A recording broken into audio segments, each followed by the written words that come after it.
Nous devrons presque tous faire face au cycle normal de la vie, vieillir, passer de l'activité professionnelle à la retraite, mourir, et tout laisser derrière soi. L'écoulement des années nous amène des craintes communes à tous, telles que mourir trop tôt, les maladies chroniques et terminales, l'incapacité mentale et ou physique, ou vivre plus longtemps que nos économies ou notre fonds de retraite nous le permettent. Mais, Satan est à l'origine de ces craintes.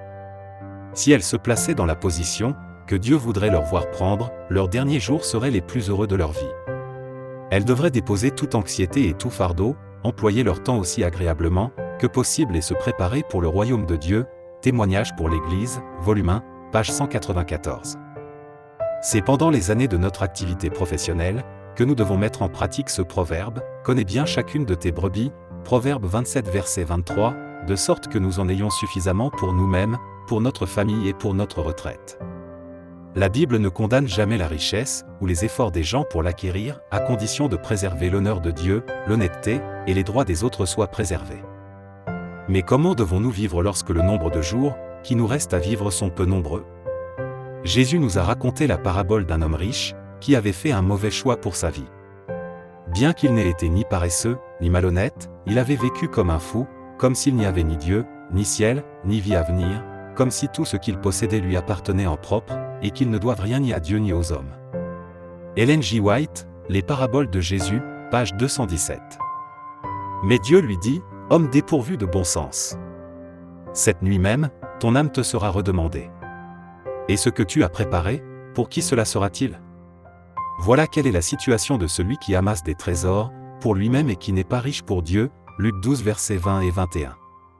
Ainsi, quiconque prévoit de cesser de travailler, pour dépenser ses avoirs accumulés seulement sur lui-même, doit se méfier et prendre cette histoire à cœur. Le problème n'est pas de travailler dur, ou d'acquérir des richesses, mais son attitude envers celle-ci.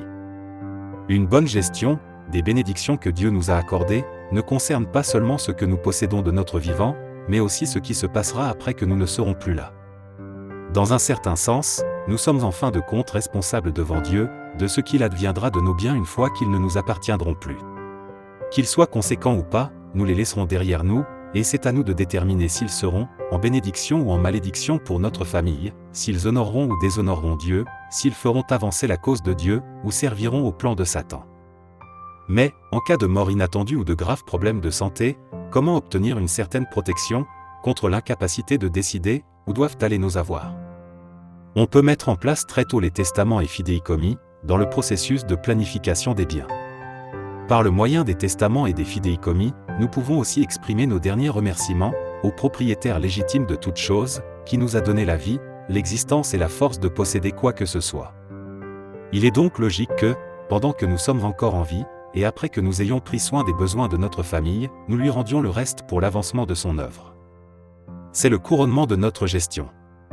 Tandis que nous plaçons tous nos biens entre les mains de Dieu, étudions la Bible chaque jour et apprenons davantage sur l'art de rendre au propriétaire de toutes choses.